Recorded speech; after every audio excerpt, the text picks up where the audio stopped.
Olá pessoal, hoje nós vamos ver os tipos de memória que existem nos computadores. Nós vimos que os computadores são basicamente uma entrada de dados, possuem uma unidade central de processamento e uma saída, uma resposta para aquela entrada de dados após o processamento.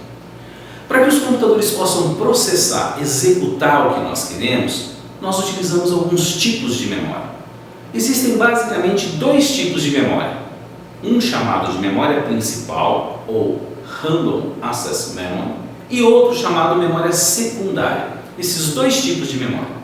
A memória principal recebe esse nome porque tudo que nós executamos no computador tem que passar por ela. É uma memória volátil. O que significa isso? Significa que, se não tivermos energia, tudo que está nessa memória será perdido.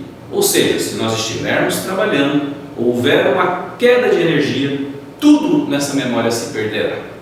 Mas ela é importante, por isso o nome principal. Tudo que nós executarmos em um computador necessariamente deve passar por essa memória. No entanto, se a gente for trabalhar e de repente está sujeito a perder dados, porque essa memória é volátil, nós temos que gravar essas informações em outros lugares. E esses outros lugares nós chamamos de memória secundária. São dispositivos de armazenamento de informações que, após as informações serem gravadas, não precisam mais de energia.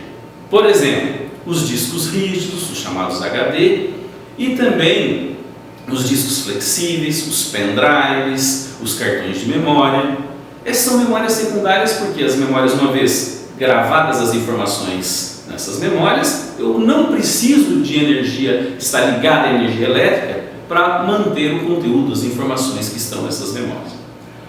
Quando eu vou utilizar os dados que estão nessas memórias secundárias, necessariamente elas têm que vir para a memória RAM, ou seja, para a memória principal, para depois serem executadas. Conforme eu vou executando informações repetidamente, nós podemos ter um tipo de memória secundária especializada chamada memória cache. O que vem a ser essa memória? É uma memória que guarda as nossas execuções mais recentes, mais frequentes, ou seja, programas que nós utilizamos com certa frequência. Nós conseguimos guardar nessa memória chamada cache.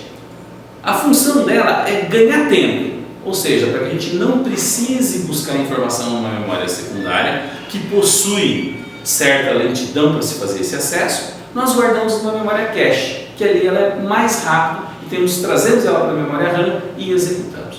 Mas o que nós temos que saber é que sempre para executar um programa ou uma informação que nós vamos trabalhar no computador, sempre essa informação tem que estar na memória RAM, mesmo que ela esteja guardada em uma memória secundária. Então a RAM é importante nesse sentido, porque tudo que passa para o computador passa por ela. Então, basicamente temos esses dois tipos de memória, a principal e a secundária. Ok?